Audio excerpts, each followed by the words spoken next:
Pumanaw na ang aktor na si Ricky Davao ngayong Huwebes sa edad na 63.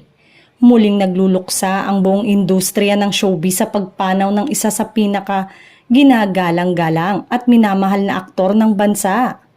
Si Ricky Davao na pumanaw noong Huwebes May 1 sa edad na 63. Noong 2024 nang mabalitaang siyang may iniindang malubhang karamdaman ngunit nananatili itong pribado.